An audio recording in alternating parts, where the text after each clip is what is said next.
Saddha.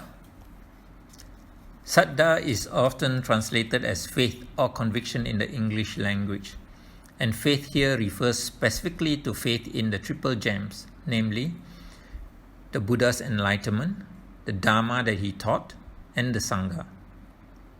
We must first know the difference between faith and knowing.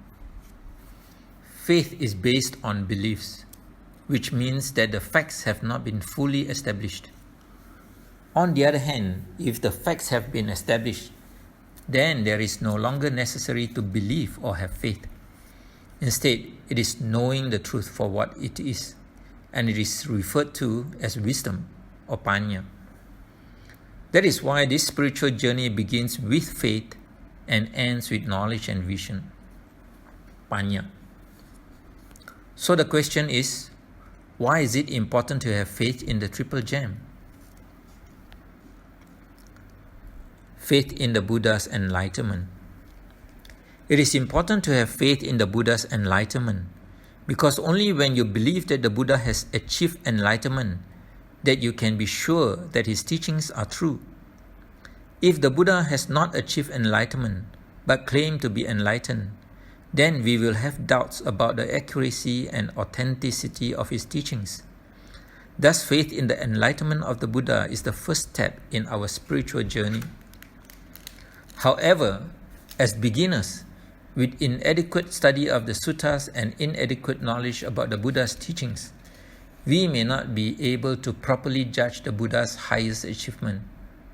We do not know for certain yet whether the Buddha truly is an enlightened being or not. To be frank, we will not know for sure until and unless we become enlightened ourselves. That is why faith is still required. Faith in the Dhamma. On the other hand, we can experience for ourselves the truth of the Buddha's teachings by putting his teachings into practice. This is a case of the proof of the pudding is in the eating. As we practice and experience the truth of his teachings, our faith in his enlightenment increases proportionately. Further proof of the truth of his teachings can also be seen from the scientific studies on the effects of those practicing his teachings, such as monks and meditators. For example, it has been shown that a peaceful and compassionate mind can ease physical illnesses, such as rheumatoid arthritis. As more studies found that mental health is intimately related to our physical well-being, and positive mental states are conducive for a happy, healthy, and long life, our faith in his teachings grow. Faith in the Sangha.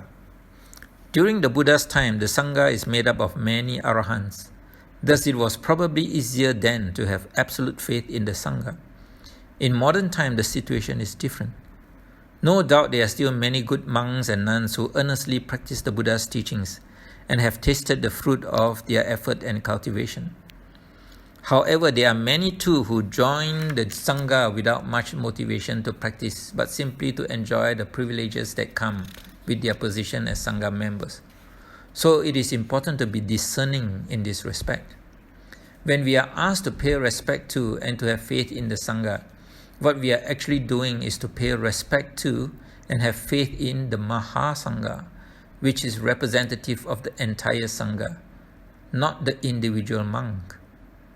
We pay them due respect because it is the Sangha that continues to preserve and propagate the teachings of the Buddha. How to strengthen faith. Our conviction in the triple gems can be strengthened by reading the suttas, recalling the suttas, discussing the suttas, and teaching the suttas. In other words, familiarizing ourselves with the suttas and having a thorough understanding of the Dhamma is the best way to strengthen our faith in the spiritual practice. Faith versus doubt. Apart from faith, the Buddha also mentioned doubt in the suttas. Doubt is one of the 5 hindrances in our spiritual practice and is one of the lower fetters that prevents one from attaining the stream entry. The Buddha has a good prescription for doubt.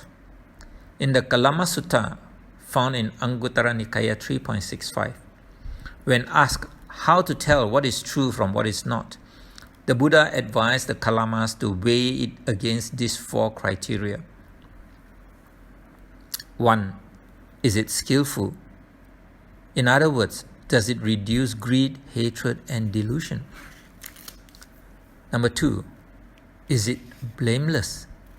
That is, does it cause no harm to oneself and to others?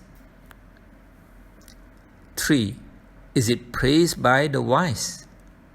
Would an arhan or a wise man approve of it? And 4. When put into practice, does it bring about good or beneficial results? So whenever we are faced with doubt with regards to whether a teaching is true Dhamma or not, we should remember to put it through this test. The beginner's right view and right intention. Why is faith in the Triple Gems considered the seed to our spiritual path? This is because with this faith, the beginner's mind is born with the right view of the Buddha's enlightenment and the truth of his teachings, which leads to developing the right intention or aspiration to take refuge in the Triple Gems, to learn and to put into practice the teachings of the Buddha.